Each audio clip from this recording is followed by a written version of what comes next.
Shalom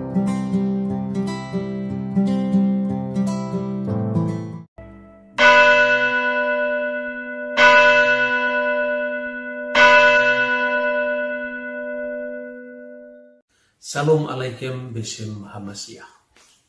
Akhir-akhir ini banyak orang bertanya, kalau Yesus Kristus itu orang Yahudi, kenapa Injil ditulis dalam bahasa Yunani? Pertanyaan semacam ini muncul karena mengukur iman Kristen dengan segala kompleksitas sejarahnya dari ukuran agama atau kepercayaan lain. Memang tidak sehomogen Islam yang hanya muncul dalam konteks satu bahasa Arab atau Konghucu dalam bahasa Tionghoa atau Buddhisme dalam bahasa Pali. Iman Kristen sejak awal memang mewarisi sebuah kebudayaan yang multilingual, multicultural. Dalam kitab suci dikisahkan, misalnya tercatat di dalam Matius pasal 4 ayat 15 sampai ayat 16. Ketika Yohanes Pembaptis dibunuh, maka Yesus menyingkir ke Galilea. Penginjil memberikan catatan seperti ini. Dengan demikian genaplah seperti yang dinubuatkan oleh Nabi. Maksudnya Nabi Yesaya di sini. Tanah Zebulon, tanah Naftali, jalan ke laut, daerah seberang sungai Yordan, Galilea wilayah bangsa-bangsa. Lalu disusul dengan ayat berikutnya, bangsa-bangsa yang diam dalam kegelapan, atasnya terang telah bersinar dan seterusnya. Tetapi Matius ini sedang mengutip nubuatan dari Sefer Yesayahu atau kitab Nabi Yesaya, seorang nabi Israel zaman kuno yang menulis satu kitab yang disebut kitab Nabi Yesaya yang banyak sekali berisi nubuatan tentang Sang Mesias. Dan kita punya naskah dari Sefer Yesayahu ini atau kitab Nabi Yesaya itu yang tertua, yang baru ditemukan tahun 1947, itu adalah naskah Laut Mati atau The Dead Sea Scroll. Kita memiliki naskah ini yang usianya 2150 tahun yang lalu. Artinya naskah ini berasal dari kira-kira tahun 200 sampai tahun 150 sebelum Masehi. Sehingga informasi dalam kitab Nabi Yesaya ini tentu sangat dipercaya karena tidak pernah ada pemalsuan Alkitab dalam sepanjang sejarah. Nah, Nabi Yesaya di dalam nubuatnya itu mencatat bahwa karya Sang Mesias nanti akan berada di daerah yang disebut Derek Hayam, Afer Hayarden, Gelil Hagoyim. Derek Hayam itu adalah jalan ke laut diterjemahkan oleh lembaga Alkitab. Atau bisa diterjemahkan jalan laut, artinya Via Maris. Via Maris itu artinya jalan laut di wilayah laut Mediterania atau laut tengah. Kemudian Afer Hayarden, seberang Yordan atau Transjordania. Lalu Gelil Hagoyim, Galilea wilayah bangsa-bangsa. Karena Galilea itu wilayah bangsa-bangsa, tentu tidak hanya bicara dalam bahasa Ibrani. Bahasa Ibrani waktu itu sudah menjadi bahasa mati. Karena bahasa itu hanya dipakai di lingkungan sinagogi-sinagogi atau rumah ibadat Yahudi pasca sepulang pembuangan dari Babel. Mereka selain mengucapkan bahasa Ibrani untuk mendaras kitab Taurat, kitab Nebiim atau nabi-nabi atau ketubim di sinagog-sinagog dan juga di upacara Baitul Maqdis atau Bait Allah, mereka menggunakan bahasa Aramaik. Bahasa Aramaik itulah bahasa yang digunakan untuk menulis komentar-komentar atau terjemahan dari Perjanjian Lama yang dikenal dengan Targum. Misalnya Targum Ayub yang ditemukan di Laut Mati Targum Ayub ini tertulis di dalam bahasa Aram. Jadi itu asalnya jauh sebelum zaman Kristen, dan nanti berikutnya disusul zaman setelah Kristen itu ya kira-kira abad pertama, kedua, ketiga itu ada Targum Onkelos, Targum Yerusalmi, Targum Yonatan dan seterusnya. Nah itu latar belakangnya. Selain itu, selain bahasa Aram dipakai sebagai bahasa percakapan di wilayah Galilea dan sekitarnya, bahasa Yunani adalah lingua franca, bahasa internasional waktu itu. Lalu bahasa Latin adalah bahasa administrasi Kekaisaran Romawi. Jadi itu sangat multilingual, sangat multibahasa. Itulah sebabnya kita bisa melihat nama-nama dari murid-murid Yesus sendiri, bahkan sebutan untuk Sang Kristus sendiri tidak satu bahasa. Petrus itu nama Yunani, tetapi nama Ibraninya Simon, dan nama Aramnya Kefa atau Kefas dija dalam bahasa Yunani. Jadi Simon Ibrani, Kefa Aramaik, dan Petrus adalah Yunani. Markus, salah seorang dari penulis Injil yang termasuk 70 rasul Yesus, namanya nama Latin, Markus, seperti nama kaisar, Marcus Aurelius misalnya. Ini menunjukkan bukti-bukti bahwa pada abad pertama Masehi, pada saat Kristus berkarya, memang hidup dan berkembang lebih dari satu bahasa. Nah, oleh karena latar belakang itu kita bisa mencermati misalnya teks-teks dalam kitab suci, ada banyak kutipan-kutipan ucapan Yesus di dalam bahasa ibu yang dipakainya. Tali takum, hai anak bangunlah. Eli Eli lama sabachthani, Gabata, Evata. Evata itu sebetulnya Edvata, ya. Kemudian banyak istilah lain, Maranatha misalnya, itu bahasa Aramaik. Tetapi Haleluya, Hosiahna itu bahasa Ibrani. Nah, maka Yesus tidak perlu dipersoalkan apakah namanya itu Yesus Kristus atau Yeshua HaMasiah. Kenapa ini dipersoalkan? Karena memang semua bahasa itu dipakai. Ketika Nikodemus adalah seorang anggota Sanhedrin, mahkamah agama yang percaya Yesus sebagai Sang Mesias, dia pasti menyebutnya Yeshua HaMasiah, Yesus Sang Mesias. Tetapi murid-muridnya di Galilea yang bercakap dalam bahasa Aram, dia tidak mengucapkan HaMasiah, tapi Mesiha, Yesus Mesiha atau Yesus Sang Mesias, sama maknanya. Ketika orang yang berbahasa Latin mengucapkan ya Yesus Kristus, maka kemudian di kitab suci juga dikisahkan kompleksitas penggunaan bahasa-bahasa yang memang itu semuanya hidup di masyarakat Palestina pada abad pertama. Dan memecahkan kompleksitas seperti ini, lalu orang menuduh kitab suci dipalsukan, saling bertentangan. Oleh karena apa? Mereka tidak sampai untuk memikirkan kompleksitas seperti ini. Karena mereka biasa membaca kitab suci itu satu bahasa, terus kemudian dia bayangkan wahyu itu harus turun dari langit, dari satu zaman, satu nabi. Tentu ini tidak klop, karena ukurannya berbeda. Iman Kristen itu iman yang sangat menyejarah, dan semua bisa dilihat dari parameter yang jelas. Misalnya saya ingin mencontohkan kompleksitas ini. Kalau saudara membaca di dalam Injil Matius pasal 27 ayat 13 ya misalnya, Petrus waktu itu menyangkal bahwa dia bukan murid Yesus. Lalu di tempatnya imam besar, hamba imam besar itu melihat Petrus. Dan dia mengatakan, kamu pasti salah seorang dari muridnya Yesus.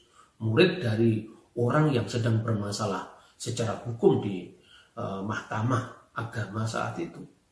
Petrus dengan sekuat tenaganya, usahanya untuk dia menyangkal, saya bukan apa-apanya, saya tidak mengenal dia. Tetapi hamba imam besar itu mengetahui, karena dia mengatakan, itu tampak dari bahasamu. Istilah itu tampak dari bahasamu itu menunjukkan bahwa bahasa yang dipakai Petrus itu mudah ditandai berbeda dengan bahasanya orang Yerusalem. Sama-sama orang Yahudi. Karena Petrus itu adalah orang Galilea, maka bahasanya bisa dibedakan dengan bahasanya orang-orang Yahudi di Yerusalem. Ini contoh kompleksitas itu. Lalu ada pula polemikus yang menyoal misalnya, mana ucapan Yesus yang asli ketika mengutip Mazmur pasal 22. Eli, Eli, lama sabachthani menurut redaksi Matius pasal 27 ayat 46. Eli, Eli, lama sabachthani. Ataukah menurut Markus pasal 15 ayat 34. Eloi, Eloi, lama sabachthani. Mana yang betul? Dua-duanya betul. Nah, inilah kompleksitas bahasa itu. Anda bisa membaca misalnya Targum, bagian dari Tehillim. Jelas ketika Mazmur pasal 22 yang diucapkan Yesus itu bunyinya adalah Eli, Elahi, mitulmah sabachthani. Bahasa Ibraninya tidak seperti itu. Bahasa Ibraninya Eli, Eli, lama avastani. Bukan sabachthani. Ini artinya apa? Artinya bahwa ada kompleksitas di dalam problem kebahasaan. Jadi mana yang betul? Eli atau Eloi? Dua-duanya betul. Eloi itu Elahi. Elku, Eli. Ini bentuk yang klasik ya. Eli, Elku. Tetapi kalau Elahi itu adalah Elahku. Elah, Eloah itu sama maknanya, Elohim atau sembahan. Maka karena Yesus tidak sedang membaca teks di situ, tetapi dia mengucapkan, dan tentu itu cenderung di dalam bahasa ibu yang dipakai sehari-hari, dalam bahasa Aramaik. Satu mendengar L-nya, ya ketika menyebut Eli, satu menyebutnya Elahi, dan itu laporan pendengar di tengah suasana hiruk pikuk, suasana penyalipan saat itu, di mana orang lalu lalang, ada yang menghina, ada yang mencerca dan sebagainya, dan ada yang mendengar kata Eli, Elahi, mitulmah sabachthani. Mitulmah sabachthani itu kira-kira kalau bahasa Indonesia itu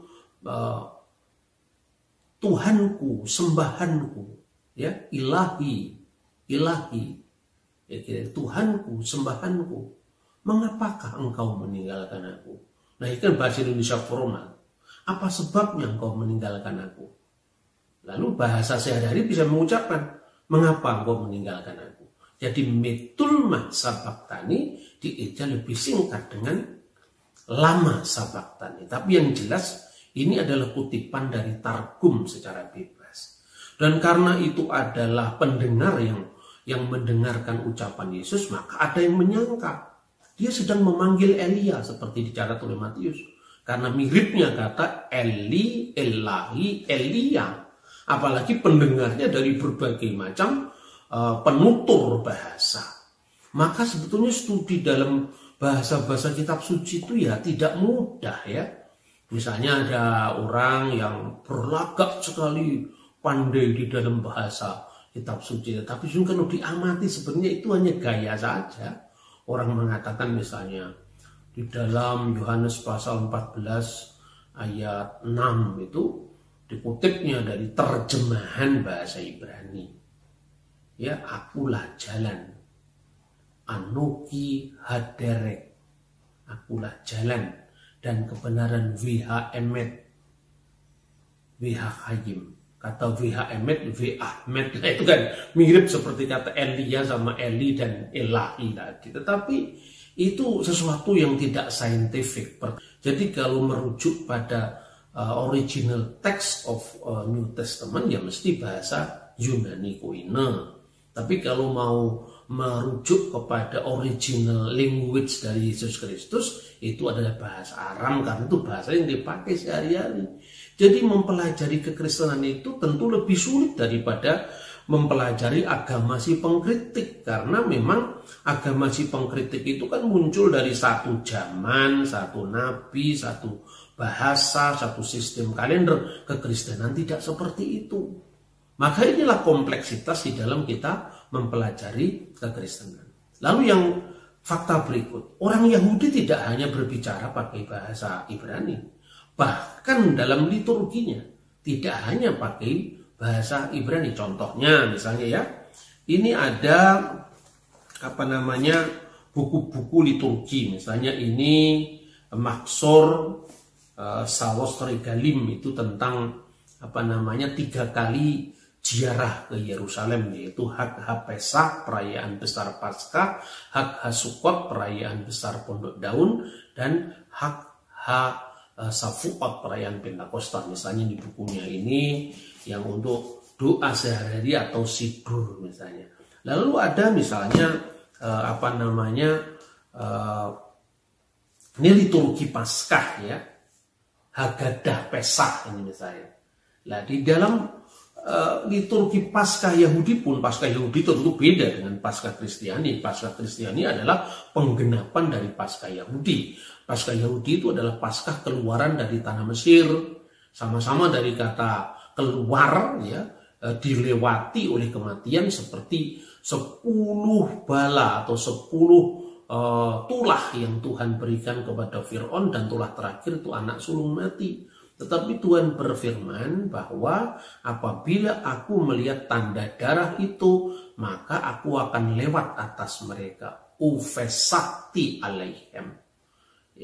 Jadi ufesakti, maka aku lewat, itu menjadi kata Pesach. Pesach ya, Paskah, yang menjadi bahasa perayaan besar Yahudi, Hak Pesach. Dan iman Kristen juga, kalau Paskah Yahudi dilewati dari kematian anak-anak sulung, Paskah Kristen, barang siapa yang percaya kepadanya tidak binasa melainkan memperoleh hidup yang kekal. Nah, Paskah Yahudi itu sebetulnya kalau dalam perspektif Kristen adalah merupakan prabayang, prefigurasi dari apa yang terjadi, yaitu penggenapannya pada Yeshua HaMashiach atau Yesus Kristus. Nah, di dalam salah satu liturgi Paskah Yahudi itu simbol-simbolnya, misalnya memecah-mecahkan roti, kemudian ada anggur, potongan daging anak domba, kemudian telur Paskah itu ada di Yudaisme. Di sini ada makna telur itu apa gitu ya. Tidak usah dicari bahwa telur Paskah itu dari tradisi kafir Jerman. Itu orang yang kurang referensi yang seperti itu. Itu dari Yahudi semua. Tetapi memang kekristenan memberikan makna yang baru. Nah, ketika memecah-mecahkan roti itu, ya di sini buku ini ada dalam bahasa Aram. Yang lain-lain doanya pakai bahasa Ibrani ya. Standarnya Baruch atah Adonai Eloheinu melek ha'olam Elohe Avraham Elohe Yitzhak Elohe Yaakub makin Abraham, dan seterusnya, itu yang disebut Semone Esreh dan sebagainya. Terberkatilah engkau ya Tuhan Allah kami, Raja yang kekal, Allah yang disembah Abraham, Allah yang disembah Ishak, Allah yang disembah Yakub, perisai Abraham. Tapi pada saat memecah-mecahkan roti itu, kepala keluarga itu dalam seder Pesach itu mengucapkan bahasa Aram. Mengucapkan apa? Halahama annea diakalu afahtana bi'ar amisraim. Inilah roti sengsara yang dimakan oleh nenek moyang kita di tanah Mesir. Itu bahasanya Aram, bukan bahasa Ibrani. Jadi tidak usah mempersoalkan kenapa namanya Yesus Kristus, kenapa bukan Yeshua HaMashiach. Anda tidak mengerti kompleksitas kekristenan abad pertama. Itu memang banyak menggunakan bahasa-bahasa yang tidak hanya satu. Karena bahasa Yunani adalah bahasa internasional saat itu. Sehingga waktu Yesus disalib pun itu jelas. Di sana tertulis ya, Yesus Nazaret, Raja orang Yahudi, itu dalam 3 bahasa. Itu tercatat di dalam Injil Yohanes pasal 19 ayat 20. Yaitu bahasa Ibrani, bahasa Latin, dan bahasa Yunani. Kenapa bahasa Ibrani? Agar rakyat semua tahu. Rakyat khususnya orang-orang Yahudi yang berada di bait Allah. Kenapa bahasa Latin? Karena itu bahasa administrasi kerajaan. Kenapa bahasa Yunani? Karena bahasa Yunani adalah lingua franca. Jadi Yerusalem ke arah barat itu bahasanya Yunani. Maka kalau Injil ditulis pakai bahasa Ibrani atau bahasa Aram, waktu Petrus pergi ke misalnya Pontus, Galatia, Kapadokia, Asia Kecil, Bitinia, tidak ada yang ngerti bahasa Ibrani. Itu tercatat misalnya 1 Petrus pasal 1 ayat 1 sampai 2 itu dia bicara kepada orang-orang yang ada di perantauan, di mana mereka Pontus, Galatia, Kapadokia itu wilayah yang memang menggunakan bahasa Yunani. Tetapi di Kisah Rasul pasal 2 misalnya ayat 8 sampai kira-kira 11 itu dikatakan bahwa ada banyak orang yang hadir pada waktu perayaan Shavuot. Haga Shavuot, perayaan Pentakosta Yahudi itu. Karena yang namanya Paskah, Pondok Daun, Pentakosta Yahudi itu harus dirayakan di kota suci Yerusalem. Mereka datang dari mana? Mereka datang dari Media, Partia, Elam, penduduk Mesopotamia. Apa bahasanya? Bahasa Aramaik. Dan itu tampak kalau kita mempelajari misalnya penduduk Petra dekat dari Israel, itu penduduk Petra yang bisa dilihat dari sebuah menara di Yerusalem. Itu tanah Arab yang dimaksudkan itu adalah Damaskus, Damsyik atau penduduk Petra, yaitu di wilayah Yordan sekarang. Itulah kompleksitas kekristenan yang muncul pada abad pertama. Nah, oleh karena itu Yesus pun mengajarkan doa Bapa kami itu dalam bahasa Aram. Makanya tidak jauh setelah perjanjian baru ditulis memakai bahasa Yunani Koine. Karena tuntutan universalitas Injil pada saat itu, maka kita juga bisa melihat bahwa tidak lama setelah itu gereja yang berkembang di Antioquia, tidak hanya di Yerusalem tapi juga di Antioquia. Jadi Kisah Rasul pasal 11-26 setelah gereja Yerusalem muncul gereja Antioquia. Di situ segera muncul Alkitab di dalam bahasa Suryani atau bahasa Aramaik atau Siro-Aramaik yang dikenal dengan Ul Siriak, naskah Vetus Siriak. Itu bahasa Aramaik Kristen, ya, Aramaik di zaman Kristen. Lalu segera setelah itu muncul Kitab Hadisa, yaitu kitab dalam bahasa Kristus ini yang disebut Pesita. Semua naskah itu terpelihara dengan baik, ya, sehingga segala macam suara-suara minor itu sebetulnya suara abad lalu, di mana akses informasi tentang dokumen-dokumen gereja, tentang kitab suci tidak mudah didapat secara online. Tapi barang siapa yang sekarang masih menggunakan pendekatan yang lama itu, Anda ketinggalan kereta. Bukan sekedar ketinggalan kereta, ketinggalan pesawat. Karena sekarang ini sudah sangat mudah kita cross-check untuk keaslian perjanjian baru.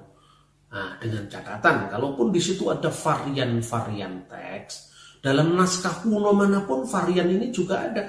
Tapi secara jujur, orang Kristen akan mendata teks-teks yang misalnya ada varian tadi. Itu di bawahnya. Itu namanya Kritikus Apparatus. Dan ini tidak ada yang disembunyikan. Jadi banyak orang yang sekarang masih termakan dengan hoax misalnya.